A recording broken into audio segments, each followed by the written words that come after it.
여러분은 퀘이사에 대해 들어보신 적이 있지 않으신가요? 이 믿을 수 없을 정도로 오래되고 밝고 먼 곳에 있는 천체는 다양한 천문 뉴스에서도 종종 등장하고 있습니다. 여러분 안녕하세요. 그런데 이 퀘이사란 대체 무엇일까요? 왜 우리에게 중요할까요?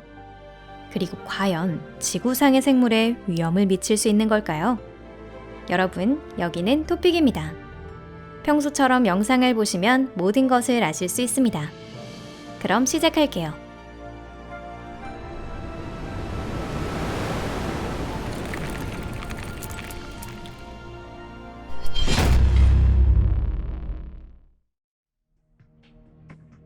준성. 과학자들이 처음 퀘이사에 주목한 건 1950년대라는 아주 오래전의 일입니다. 심우주를 조사하던 중 마치 항성처럼 다양한 스펙트럼에서 매우 밝게 방사선을 흩뿌리고 있었는데도 육안으로는 전혀 확인할 수 없는 기묘한 천체가 발견된 것입니다. 과학자들은 이 천체들을 준항성상 천체 혹은 단순히 쿼시 별이라고 명명했습니다.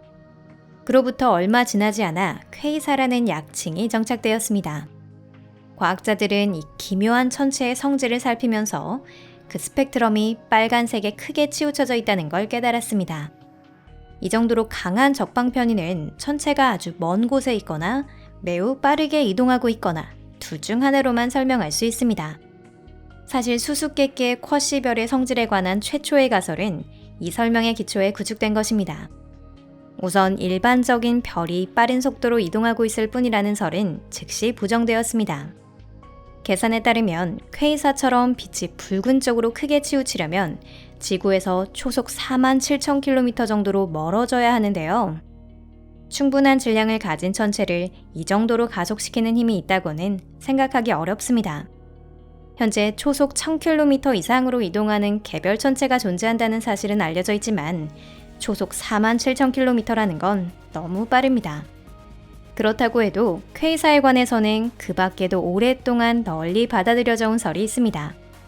심지어는 별의 질량이 너무 커서 거기서 뿜어져 나오는 빛의 중력이 우물에서 올라올 때 피곤해서 빨개지는 것이 아니냐는 추측을 하는 과학자들도 있었습니다.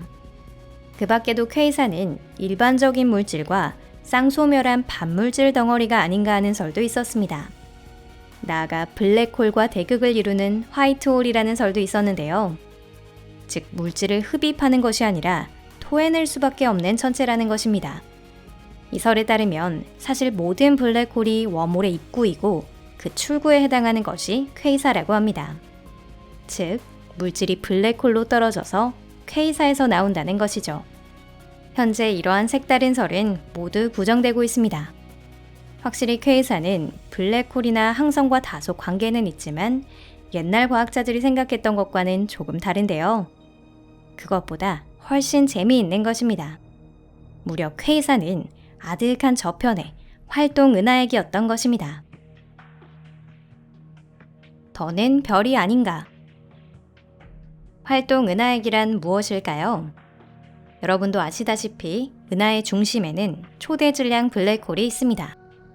그리고 모든 블랙홀에는 가스와 티끌로 이루어진 강착 원반이 있어 블랙홀 주위를 돌고 있다고 여겨집니다.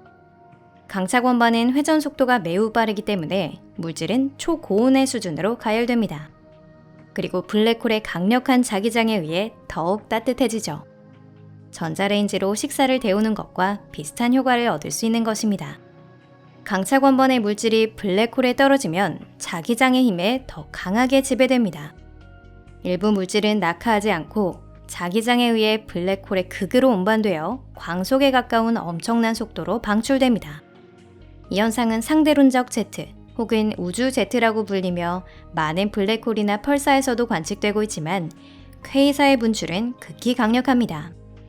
엄청난 거리가 있음에도 이렇게 확실하게 관측할 수 있는 건 이것이 이유입니다.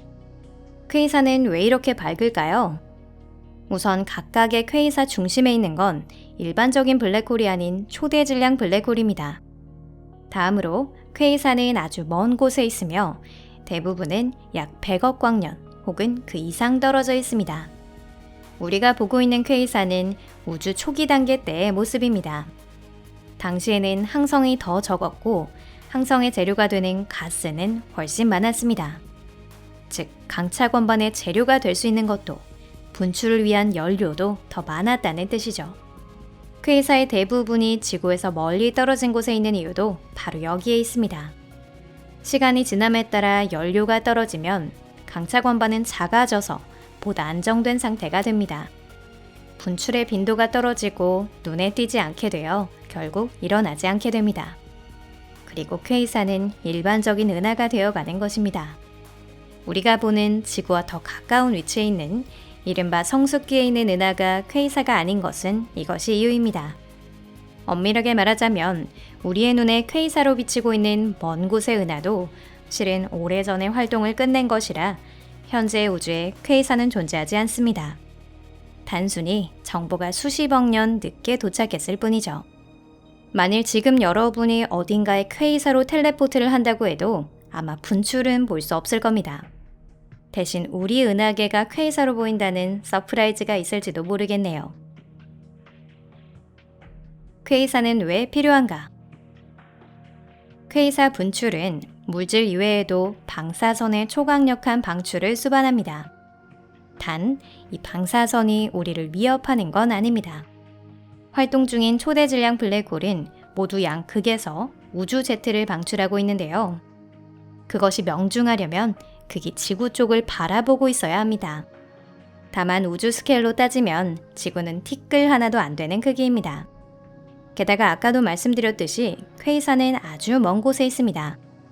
즉 45억 년 동안 방사선에 노출되지 않았다면 통계적으로 봤을 때 가까운 장래에 일어날 일은 없을 것입니다. 퀘이사를 연구함으로써 우리는 우주에 관한 많은 이론을 살펴보고 검증할 수 있었는데요. 예를 들어 퀘이사는 빅뱅에 관한 결정적인 논거 중 하나가 되었습니다. 확인된 천체 중 우주에서 가장 먼 곳에 있는 퀘이사를 조사함으로써 우주의 팽창 패턴을 개선할 수 있었고, 그 결과 우주는 과거 특이점이라는 한 점으로 압축되었다는 사실이 밝혀진 것입니다. 퀘이사는 각자 독자적인 개성을 갖고 있습니다. 반복적으로 일어나는 분출의 간격이 퀘이사마다 다른데요. 그러므로 퀘이사를 특정하고 다른 퀘이사와 식별하는 것이 상당히 용이합니다. 미래의 광대한 은하계에서 우주 비행사가 길을 잃더라도 둘 다 같은 것이 없는 퀘이사나 펄사를 표시하면 위치를 파악할 수 있을 겁니다. 퀘이사는 지구에서 아주 먼 곳에 있기 때문에 가까운 별이나 많은 은하에 대해 위치가 움직이지 않습니다. 이는 우주 정거장의 위치를 파악할 때나 별과 은하의 시차를 확인할 때에도 도움이 됩니다. 이것으로 오늘 영상은 여기까지입니다. 여러분 끝까지 시청해주셔서 감사합니다. 영상이 마음에 드셨다면 좋겠네요. 어쨌든 퀘이사 덕분에 우리는 많은 천문학적 발견을 이룰 수 있었습니다. 마치 퀘이사가 우리를 위해 다양한 천체를 조명해 준 것 같은데요. 그리고 앞으로도 틀림없이 더 많은 발견을 이룰 것입니다. 과거를 들여다보는 창인 퀘이사는 적어도 우주 초기를 연구하는 데 있어선 정말 귀중한 존재니까요. 재미있는 이슈를 놓치지 않도록 저희 채널을 앞으로도 잘 부탁드립니다. 그리고 우주라는 주제의 지평을 함께 넓혀가기 위해 좋아요를 눌러주세요. 그럼 잠시 동안 작별입니다. 다음 영상에서 뵐게요. 안녕히 계세요.